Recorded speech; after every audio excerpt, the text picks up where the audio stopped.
আসমানে যত কিতাব আছে, আসমানে যত কিতাব আছে সমস্ত কিতাবের উপরে ঈমান আনতে হবে।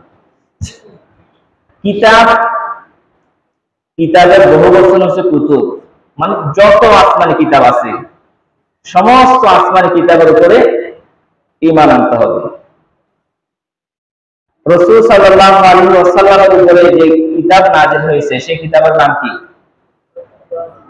কোরআনুল কারীম, যেটা আমাদের কিতাব। তো আমাদের কিতাব হলো কোরআনুল কারীম, অন্যান্য কিতাব কিন্তু আমাদের নয়।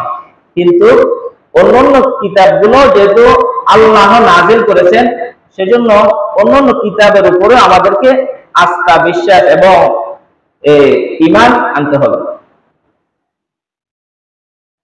আল্লাহ তাআলা কোরআনে কারীমের মধ্যে বলেন, ইয়া আইয়ুহাল্লাযীনা আমানু আমিনু বিল্লাহি ওয়া রাসূলিহি, হে ঈমানদারগণ তোমরা আল্লাহ এবং তার রাসূলের উপরে বিশ্বাস স্থাপন করো। ওয়াল কিতাবিল্লাযী নাযালা আলা রাসূলিহি, এবং তার রাসূলের উপরে যে কিতাব অবতীর্ণ হয়েছে, নাযিল হয়েছে তার উপর বিশ্বাস স্থাপন করো।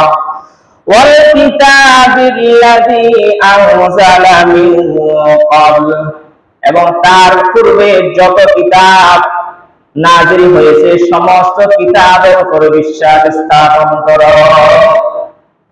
তাহলে শুধু কোরআনের উপর বিশ্বাস স্থাপন করো এই কথা আল্লাহ তাআলা বলে নাই, বরং কোরআনের বাইরেও আল্লাহ তাআলা যত কিতাবে ইতিপূর্বে নাযিল করেছেন সমস্ত কিতাবের উপরে ঈমান আনতে হবে। সেটা কার কথা? আল্লাহর কথা। কার ওয়াদা? আল্লাহর ওয়াদা। রাসূল সাল্লাল্লাহু আলাইহি ওয়াসাল্লামের আগমনের পূর্বে বহু আসমানি গ্রন্থ এই পৃথিবীতে নাযিল করেছেন। এই কিতাবের সংখ্যা কত? ছোট বড় আল্লাহ পাক রব্বুল আলামিন 104 খানা কিতাব নাযিল করেছেন।